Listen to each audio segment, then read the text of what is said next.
What's up, Africa? Welcome to another episode of What Do You Think podcast on the Mortal Lady TV, and I am your beautiful host, Onome Agbaje. As usual, in this podcast, we will be discussing some mindset person issues Africans face in their day-to-day lives. Our survey partners have put together some survey concerns on the topic African men do not need therapy.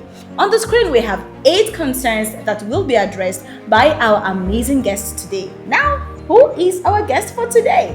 Let's go. Mr. Idemudia Emmanuel is an exceptional individual whose contributions and life achievements serve as an inspiration to many. He is the founder of the Emmanuel Osaze Idemudia Foundation, a non-for-profit organization committed to addressing the needs of abused and neglected children in Nigeria, transforming one life at a time with compassion and dedication. In addition to his philanthropic endeavors, Mr. Idemudia is a distinguished author. His non-fiction memoir entitled The Pursuit, You Are Here and There, offers a profound narrative that chronicles how faith, courage, resilience, and hope can empower one to overcome childhood trauma and adversities, particularly in the context of Africa. Currently, Mr. Idemudia serves as the Chief Executive Officer of the Freed LLC based in the United States of America. Furthermore, he is the executive producer of the recently released documentary, The Pursuit, which is available for viewing on YouTube. Additionally, Mr. Idemudia is a devoted philanthropist whose efforts continue to bring positive changes into the lives of many in his community. And recently, he acquired the certification of a life coach. It is an extraordinary privilege to have Mr. Emmanuel Idemudia join us on this podcast today. We have Mr. Emmanuel Idemudia in the building. How are you all the way from the United States of America? How are you faring today? Miss Onome, I'm doing very, very well. Thank you so very much for having me on your show.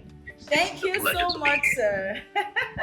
Thank you for coming on board. We really appreciate. We can't really open our hearts, but if only you can see it, how grateful we are to have you today, because this person right here is an esteemed coach. Oh my God, I want to really stress that, coach. So 2 months ago or 3 months ago, he got the title of a life coach. Would you want to tell us a little bit about that? Well, since I was a teenager, I noticed that people tend to trust me with their life issues. They meet me for the first time and they just pour out their hearts to me. Initially, it was strange. Then as I grew older, I embraced that natural gift. And then when people just start to talk, I just listen. And so it's become something that has benefited so many people, including myself, when we have this conversation, because energy is transferred, right? And then I figured, you know what? It wouldn't hurt to actually have a certification to back it up, because I want to be in front of many more people so I can help other people to navigate whatever challenges they are facing. And the truth is, so life coaches are not magicians. They're just there to help you figure out what you need to do to resolve whatever goal you have. True. Awesome. This is really motivational. So you have a foundation, the Emmanuel Idemudia Foundation. So can you tell us about Emmanuel Osaze Idemudia Foundation. Okay, to be corrected. So can you tell us what's your foundation all about? So is it related somehow to the documentary you released a few months ago, The Pursuit, which I happen to be part of the crew as one of the directors and producers? So tell us briefly about your foundation, the Emmanuel Osaze Idemudia Foundation. Well, the foundation is really a platform that we have chosen to use to continue the work that we were already doing before, which is to actually look out for those that are neglected and abused in our community. And I've been doing it in pockets, and now we're trying to step it up. We want to impact more people, and typically you're advised to do things the official way. So there was need for us to establish a foundation so we can scale a little, but we're still impacting life one at a time. The child that you don't raise properly will eventually become your leaders tomorrow. And if you don't give them the tools to become leaders, you're going to have bad leaders in the future, So our goal at the Immerse as a foundation that was birthed by me as a result of my upbringing is designed to help the younger ones who have been neglected, who have been abused, to walk through their issues, their childhood trauma, and become better version of themselves. That way they can be contributing factors, positive contributing factors to society. Awesome. This is so amazing. I'm so glad you were contributing positively. Aside your personal interest in this, you're building a foundation that is going to help a lot of people out there. So, in your documentary, The Pursuit, you talked about you having gone through therapy, which is one of the major reasons why we are seated here today. We are about to talk on the topic African men and therapy. There's a saying that says African man no dey shake body, they catch pain, they weak and all that. So we're about to talk about this topic, and coincidentally, this is the month for men's mental health. Funny enough, I happen to know. June is for men. Yeah, so very true. Very true. So we're really gonna dig deep into that. And looking at your documentary, The Pursuit, you talked about you having gone through therapy before as a man. So what's the experience like? Because we're talking about African men right now. You are an African man, you're a Nigerian, and you've been through therapy. So what do you have to say? What's your experience as an African man going through therapy? Well, thank you for that question. First, I was against it because I didn't think it was for me. I thought therapy was for sissies. I thought therapy was for fake men that are weaklings. Wow. But I was looking for help. Having that information that therapy could help me, I gave it a shot. So I went from thinking it's not for real men to hearing the information, to do nothing with it, to when I was in a situation where I needed professional help, I need to use that information to seek help. And I am so thankful that the information was made available and that I knew to take that information to go get the help I needed. So I am a big advocate for men to seek professional help when it comes to their mental health. Awesome. So are you looking forward to becoming a therapist someday, aside being a life coach? I'm glad you asked that question.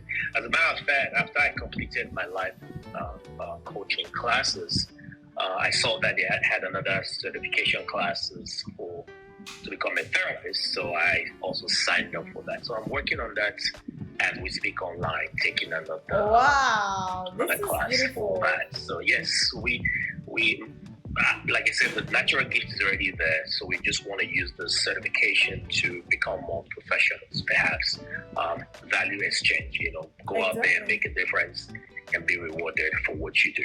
Exactly. This is so great. So you're hearing him. He's going to be a therapist soon. Stay watch.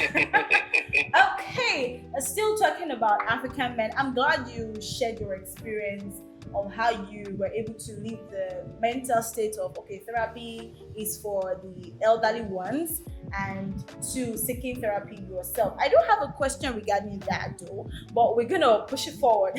So right now, my team has come up with a survey concern. So we put out a survey out there to get concerns from people who have this mindset of African men do not need therapy. They are strong, they don't cry, they don't do this, they don't do that, they suck everything in like Transformer. You get? So we have these survey questions, and one of the number one here really struck me. So I'm gonna read it out so you can tell us what you think about it. So this person says many African men perceive seeking therapy as a sign of weakness or vulnerability, conflicting with traditional notions of masculinity that emphasizes strength and stoicism. What do you think about that? Well, it's as if I knew your question was coming because I was alluding to that before you even asked that question. Okay. Men in general are raised to think of having this emotional resilience, that self-resilience, to be strong and brave and courageous like a macho man, right? So that is the word most men were born into. We're not, it's almost as if men were not allowed to be in touch with their emotions. And yet you wonder why some men are not romantic. Right? I think that's a topic we need to talk about. Men need to hear that. So, but the bottom line is the societal expectations and conditioning made most men to become like rocks. It's not that they don't feel it, but they learn to stonewall. They learn to bottle it down because a real man don't have to show how they truly feel. Wow. So you're saying that it's a weakness on their part? It's not a weakness. That's how it's portrayed to me, but it's not a weakness. If they know better, they'll do better. It's just that they don't know any better, so they don't know how to change that mindset. Men that taught these men, or rather, whoever conditioned men, like for instance, I grew up with a man who also got that same philosophy that men don't cry. So he was trying to make me like him. Okay. So when I cry, I suppress it because he doesn't want me to cry.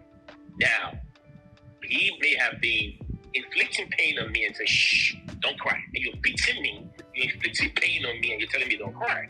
So it was something that was conflicting, but eventually I had to embrace my emotions. And today I'm a big advocate. Men do cry. Men do cry. So it's not a weakness, but they are taught to see going to seek help, express your emotions as weakness. But it's not. It's something to be celebrated, to be honest. Oh, wow. I love that. Men do cry. I think that's going to be one of the take home on this podcast. Men do cry. Okay, this person says in several African communities, mental health issues are frequently linked to spiritual or supernatural factors, leading individuals to seek help from religious or traditional healers rather than the mental health professionals. So what do you think about this? Well, you have to also narrow that back to the foundation. In our culture, the African culture, right?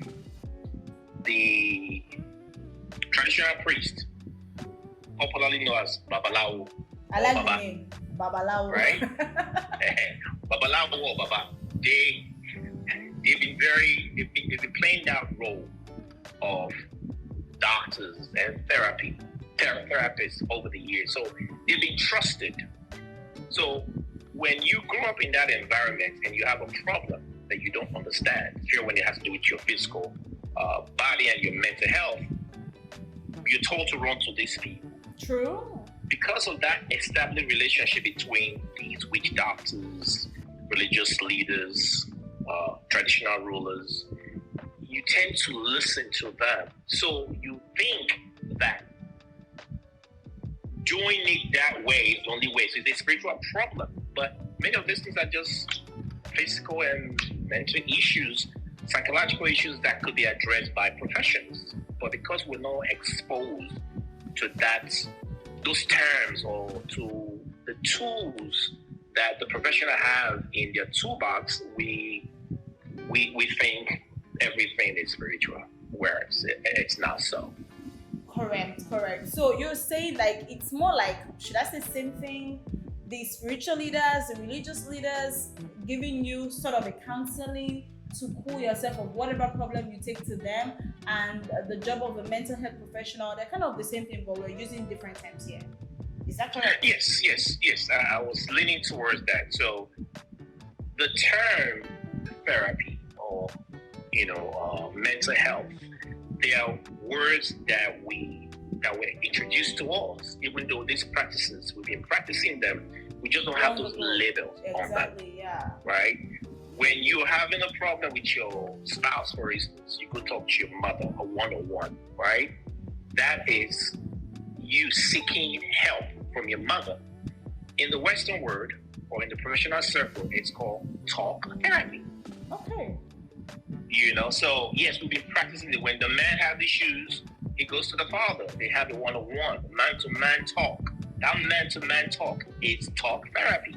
They may not have the training that those out there have, but many a time when man goes to an older man, based on that older man's experience, he advises and admonishes that younger man, on how to go about whatever situation he's dealing with.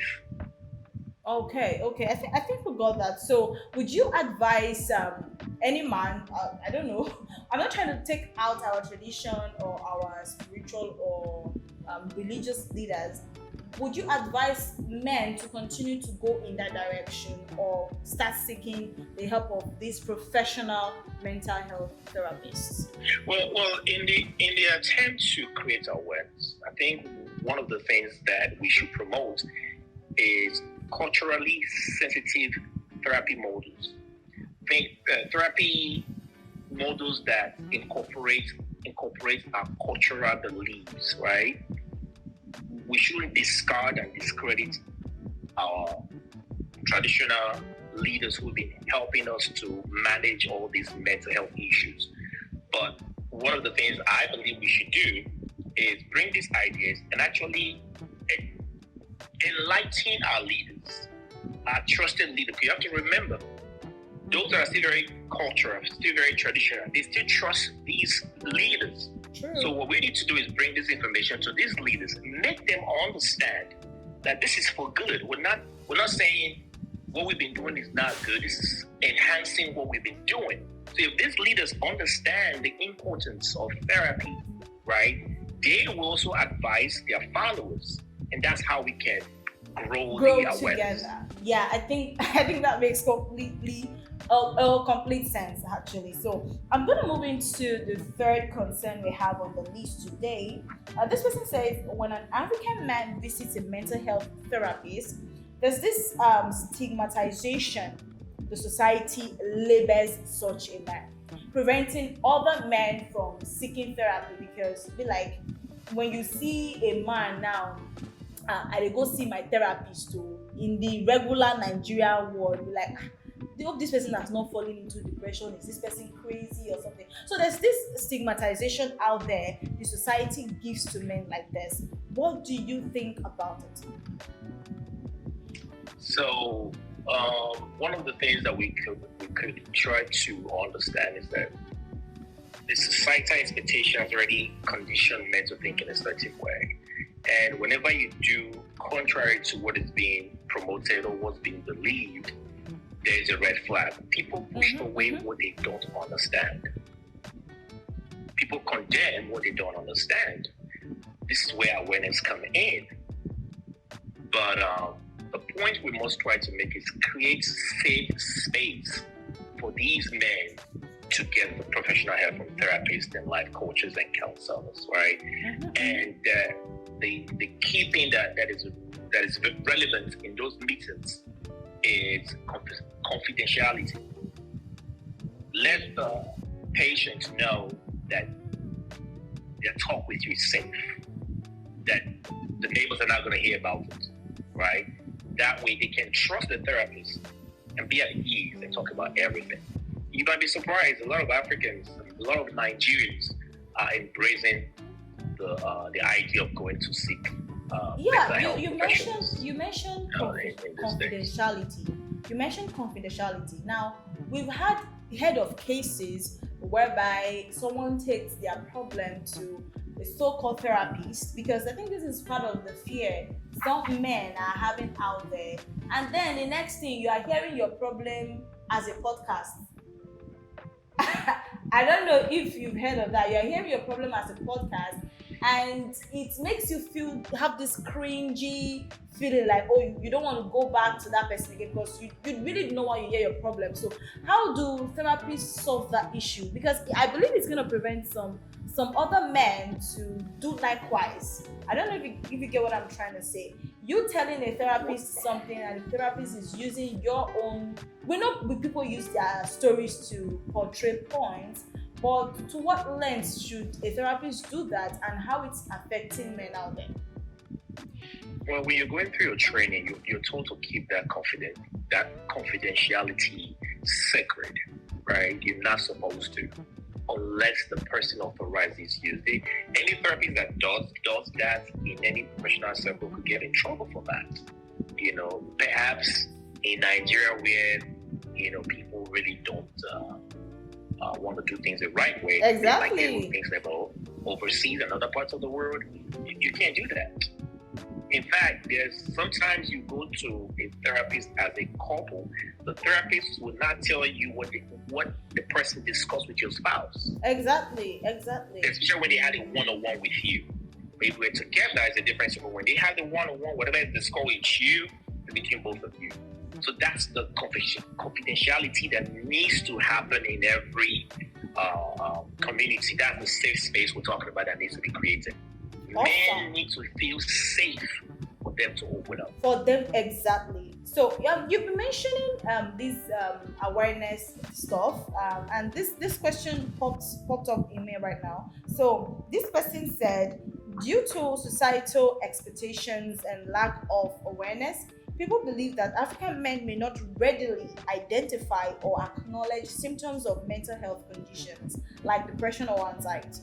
So I think what this person is trying to say, to the best of my knowledge, is some men do not know they have depression or there's a problem called anxiety. They just feel bottling it up and putting it there. They don't cry. They don't hurt or something. So how do they know, or how will they know that, hey, this thing you're experiencing is a symptom of depression or anxiety or something?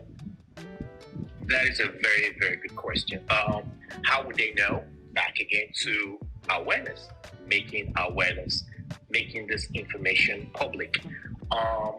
Many of them may just think they're going through life and they just handle it the way they've always known to handle it. Exactly. They may be depressed and they would not know they're depressed, maybe anxious and full of PTSD and dealing with childhood trauma, but they don't know these are terms that are reserved in that other market, right? Unless you are exposed to that world, you will not have the words to describe it. You may be feeling all the feelings and all the symptoms are right there, but you don't know. You have to be in the space where somebody that knows how to identify these symptoms. You have to be in that space for that person to diagnose you. Unless you find yourself in that space, you will never know. Honestly. That's why people tend to manage it the way they know how to. And things are triggering men out there, and they don't even know why. Honestly, so yeah, it's a lot of I don't know. grassroots orientation that needs to happen to change the narrative. Exactly. I think really most men do not know they have these problems. And especially, I'm using Nigeria as an example because I am here in Nigeria, and I'm literally seeing men going through shit and they don't know that they are going through it. You just see them all dressed up in suits, going to work. Some of them talk to themselves on the road while walking. I'll be like, this man looks sane, no, but what's going on? PTSD is so real. Many people do not know what it is. Post-traumatic experience. It's a depression. I'm going to move on to the next concern. This person says, in Africa, our cultural norms often dictate that African men should be emotionally resilient. We've talked about that. You have to be strong. You have to be up and doing. You don't need to cry. Discouraging open expression of feelings. Do you think this is a potential hindrance to mental health discussion, the awareness we're talking about? It is a hindrance, not a potential. It is. It's the way they're conditioned, right? Everything we've been talking about, they all tied into our upbringing, right? The trauma that led to why we act the way we act as adults. And then as an adult, you're dealing with the things you grew up with, and then you're dealing with the present things you're dealing with, right? So it's a combo, and then you find yourself overwhelmed, sometimes depressed, but you don't even know, right? So, but because of that conditioning, it will hinder you to, even if you're a doctor, your regular doctor, say you went to do a malaria test, for instance, and they take your blood pressure, it doesn't go, oh wow, your blood pressure is high, right? And they probably recommend you seeing, a specialist. They ask you other questions. None of this is happening. Are you being stressed? Like, just life. And that's okay. Maybe you need to talk to mental health worker. Like, no, I don't need that. No, I'm good. Don't you say no malaria? Okay, I'm good. Thank you. They want to leave, right? But that's what it. But if they are in a safe space where, for instance, the awareness is out there, they hear about it not when they are already in the bind, not when they're already suffering from psychological breakdown. Exactly. When things are all right, they hear it, right? And they accept it.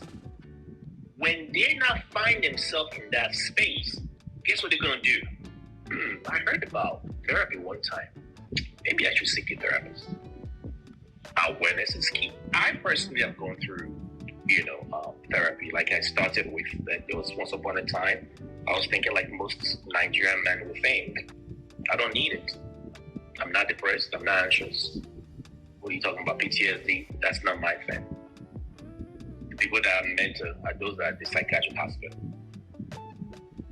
But at the end of the day, I learned that it's not just those that are completely out of touch with reality that needs mental health treatment.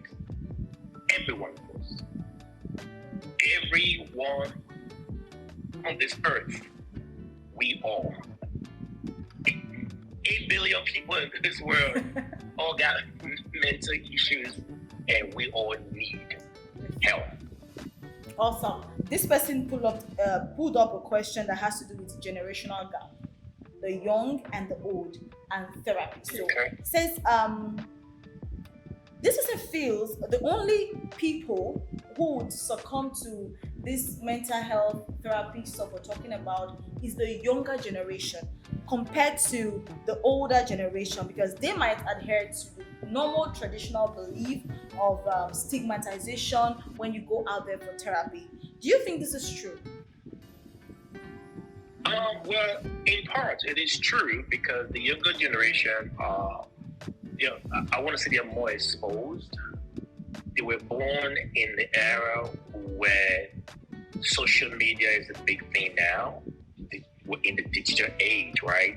So they're very good. You give a child a tablet right now, within 10, 15 minutes, that child will figure out how to do everything. Honestly. The mother that bought it will take her maybe a month or two to figure things out. It will take the mother 1 year. So because of the time that has changed, these kids are picking things up fast.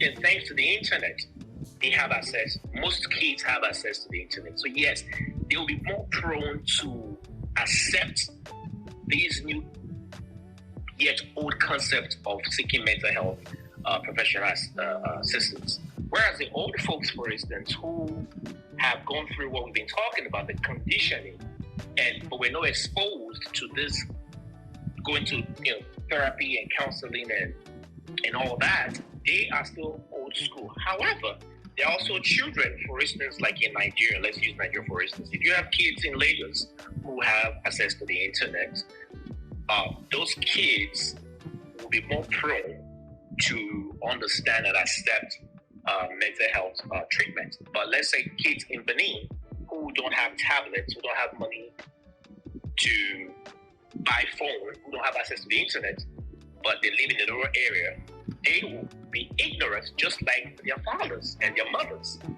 So it really depends on your level in the society when it comes to affordability of these devices and access to the internet. True. So it can go in both ways. Children and adults, what will allow them to have access to mental health treatment factor on their status, so to speak. Awesome. This has been really nice so far on the podcast, talking about African men and therapy. African man no dey shake. Okay, before we end the podcast for today, Mr. Emmanuel, based on your experience you mentioned earlier, what are the ways you think we can foster this awareness for men out there to seek help when needed? Well, the very first place we want to start is leverage on our religious and community leaders.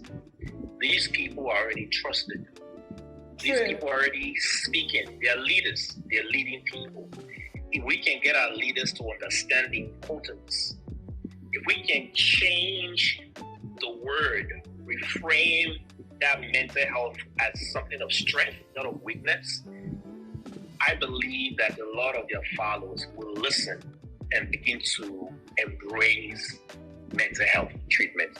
True. Another thing I would recommend is creating that safe space for men to be at ease to open up. You can force a comment to the water, they say, but you can't force a comment to drink the water. Honestly. That man has to be willing to open up. So that space has to be safe. It's going back to the confidentiality that we talked about. A big one that we have to also do is the educational campaign. We have to make noise, do ads, utilize digital resources that is out there to make it known. Like you rightly started the show with, June is Men's Mental Health Awareness Month. What you're doing, which is fantastic, is going to go along the line as what we're talking about, utilizing digital resources to put this information out there. So that's another one. Another suggestion would be creating a culturally sensitive therapy style. Don't condemn what we've been doing, but incorporate the new idea into it. Make them see that what they've been doing has been good, but this just came to enhance it. It's easier that way than to say you want to condemn it. Okay, and I guess those are my few key points I think we can use to help to promote the mental health awareness. Awesome! This is so great. Thank you so much for sharing your insights about the mental health for men. Please, African men, this is for you. And don't forget our take home. Men cry. Please, you cry. They cry. Right. I don't know how else to say it. Stop buttoning it up. Stop wearing your suit and covering it inside your suit. Check it out. Tell the word. Tell a therapist to be exact. And of course, we have one just talking with us right here. You can visit his YouTube channel. You can watch his content on mental health therapy. As you heard, he's going to be a certified therapist soon. Already a life coach. So altogether, it's going to be one package for everyone that visits his YouTube. Thank you so much, Mr. Emmanuel, for joining us today on the podcast, the Mortal Lady Podcast. What do you think? That is our tag. Okay, it's Mental Health Month, and okay, you want to check? I don't have a bottle of juice. No, I was going to say thank you so very much for having me on the show. I really do appreciate the opportunity to share my thoughts with your audience. Oh, we are really grateful. We are so happy to have you here. But we hope to have you next time, because I believe when people watch this podcast, they're going to be follow-up questions, follow-up concerns, and trust us to bring back these esteemed hosts, life coach, and soon-to-be therapist. Don't worry, very soon, in less than 6 months. All right, thank you so much. Do enjoy yourself. I'll be honored to grace the occasion again. Of course, we'll be so happy to have you. Do enjoy yourself, viewers, and do come back on our show. Till next time, bye-bye. Thank you so very much. Bye-bye. Thank you so much.